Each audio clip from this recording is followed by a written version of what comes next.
Proverbs chapter 7. My son, keep my words and treasure up my commandments with you. Keep my commandments and live. Keep my teaching as the apple of your eye. Bind them on your fingers. Write them on the tablet of your heart. Say to wisdom, you are my sister, and call insight your intimate friend. To keep from the forbidden woman, from the adulteress with her smooth words. For at the window of my house I have looked out through my lattice, and I have seen among the simple. I have perceived among the youths a young man lacking sense, passing along the street near her corner, taking the road to her house. In the twilight, in the evening, at the time of night and darkness. And behold, the woman meets him, dressed as a prostitute, willy of the heart. She is loud and wayward, her feet do not stay at home. Now in the street, now in the market, and at every corner she lies in wait. She seizes him and kisses him, and with bold face she says to him, I had to offer sacrifices, and today I have paid my vows. And now I have come out to meet you, to seek you eagerly, and I have found you. I have spread my couch with coverings, colored linens from Egyptian linen.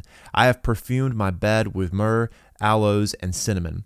Come, let us take our fill of love till morning. Let us delight ourselves with love. For my husband is not at home. He has gone on a long journey. He took a bag of money with him. At full moon he will come home. With much seductive speech she persuades him. With her smooth talk she compels him. All at once he follows her as an ox goes to the slaughter, or as a stag is caught fast till an arrow pierces its liver. As a bird rushes into a snare, he does not know that it will cost him his life. And now, O sons, listen to me, and be attentive to the words of my mouth. Let not your heart turn aside to her ways. Do not stray into her paths. For many a victim she has laid low, and all her slain are a mighty throng. Her house is the way to Sheol, going down to the chambers of death. Thank you guys so much for joining me for day 7 of our Proverbs Bible study. We're diving back into it in chapter 7. And again, that makes sense. Thanks for watching these videos. If you've stuck with me since day 1, just let me know down in the comments below. And we got a long ways to go, but we're going to keep cranking these out and just studying the Word. This is a really good habit, even just for me making these videos. And I'm hoping and praying that it's a benefit to you. And I'm also just even trying to get better as well, to be conscious of, even when I'm just blessing my food, to just pray for wisdom. And the Bible says here in chapter 2, like we've already talked about, that if you seek it like silver, wisdom, and search for it as hidden treasures, then you will understand the fear of the Lord and find the knowledge of God. For the Lord gives wisdom, from his mouth come knowledge and understanding. He stores up sound wisdom for the upright. And we talked about that on day 2. Go check out that video. But God has wisdom stored up for us, and he's ready to pour it out. And we just need to seek after it and pray for it. And that's what we're doing. That's what we're going to continue to do. Today, we are talking about the warning against the adulteress once again. And this chapter is, I feel like it's really kind of like pinpointing young men. I was a young man once. And it's just so easy as young men to just kind of like fall into the ways of the world and become agreeable. And specifically when it comes to lust and temptation. And Solomon is talking about this story that exemplifies how easy it is to fall in the way of adultery. Okay, so if you're a young man, listen up. Let's really pursue after self-discipline and self-control. These are some attributes I think that are lacking in our culture, and I'm trying to get better at it myself. My prayer is, and hopefully what I'm sharing with you will help you as well. Here's kind of like the headline of this chapter. Embrace wisdom and it will protect you. Protect you from what? Well, the chaos of the world and all of its temptations and how it wants to just destroy your life is the best way I can put it off the cuff. Wisdom gives you discernment, which is the antidote to impurity. Philippians 4 verse 8 says, finally, brothers, whatever is true, whatever is honorable, whatever is just, whatever is pure, whatever is lovely, whatever is commendable, if there is any excellence, if there is anything worthy of praise, think about these things, all of which can be attained through wisdom, through biblical wisdom, godly principles. And this discernment is the antidote to impurity. And that's kind of what we're talking about right now in this chapter specifically. Again, the warning is at the top of the chapter to keep my words, treasure up my commandments with you, keep my commandments and live. Keep my teaching as the apple of your eye. The apple of your eye. It's what you think about. It's what you dwell on. It's what you continually, persistently pray on. It's what you live by. This will keep you from the forbidden woman, from the adulteress with her smooth words. It's not an actual person. Can it lead to an actual person? Probably, yes. But really, it's the lust of the eyes. It's the lust of the mind. And it really starts up here.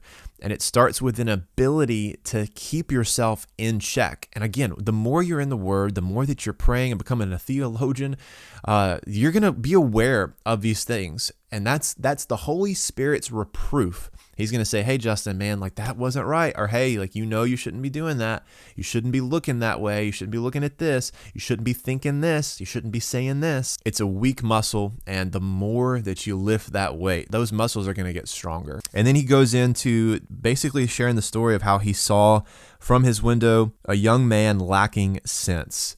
Isn't that every young man? I can remember when I was a teenager and I was in my early 20s, I was stupid.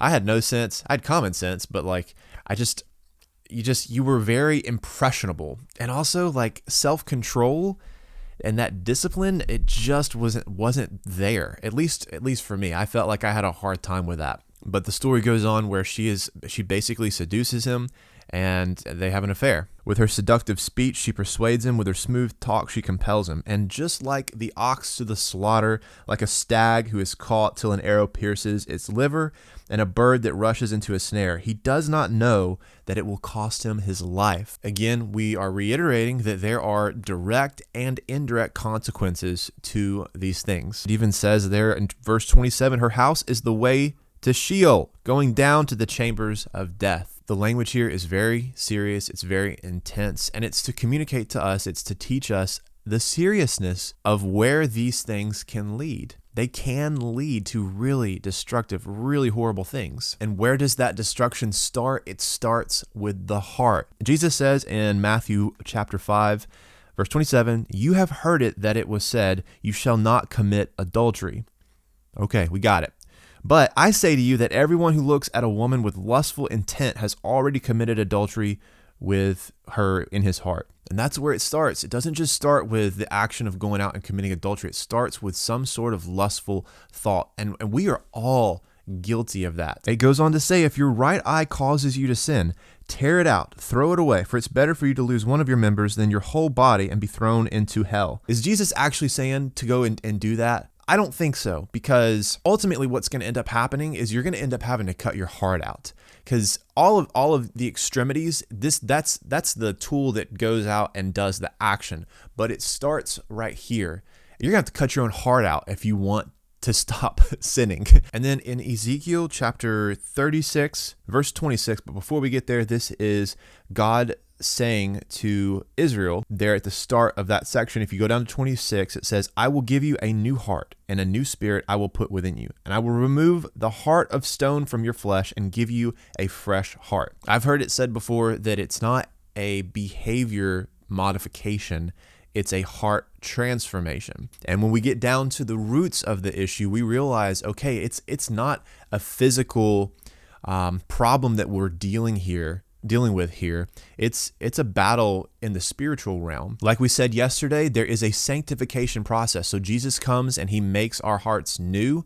And so then we don't have to rip out our hearts, but he cleanses our hearts. He gives us a new one that is steered towards doing righteous things and not unrighteous things. But a part of the sanctification process is that every day is a brand new battle for us. It's not a one-time fix and we get the antidote and then all of a sudden we never sin again. We're never tempted again. We have to wake up every day and make that conscious decision, that prayerful decision. And don't even forget what I just said. Don't make the conscious decision. Be in a prayerful state of mind where you say, Lord, I'm going to choose you today. I'm going to choose purity. I'm going to choose righteousness. I'm going to choose honor, what's honorable. I want discernment. I want wisdom, Lord. I want understanding. Teach me how to do this because I don't know what I'm doing. And we have to put on the full armor of God. Be aware of the schemes of the devil, like we've said. He tempts you into laziness, apathy, and lust. And when we embrace biblical wisdom, we have all of the tools that we need at our disposal to fight against those things. We need to pray for wisdom, and we will receive it. God says that He's stored it up for us. And furthermore, like, just be in the Word. Become theologians. Study the Word. Research. Watch these videos. These are the things that just kind of like helps us to fight and to battle those sinful fleshly tendencies that we all have. And ladies, I'm sorry if you feel left out in this video, but take all of these things that I've just said and apply it to other areas of your life. Maybe you're lusting after a position at work. You're lusting after someone else's family. Maybe you do actually have, you do lust in the same way that we've talked about sexually in this video and what we've talked about in the past. There's a number of ways to apply that. The devil will take that and run with it the same way he does with guys. He'll do that with girls. Anchor yourself in the Word today. Read Philippians, read chapter 7, obviously, but also read Philippians chapter 4. I pray that God will give us all the strength and the courage that we need to overcome temptation and to just live by biblical principles. And again, ultimately, to proclaim the gospel and be salt and light to the world. Thanks for joining me, guys. We'll see you tomorrow in chapter 8. Day 8. Again, that makes sense. We'll unpack it. See you there.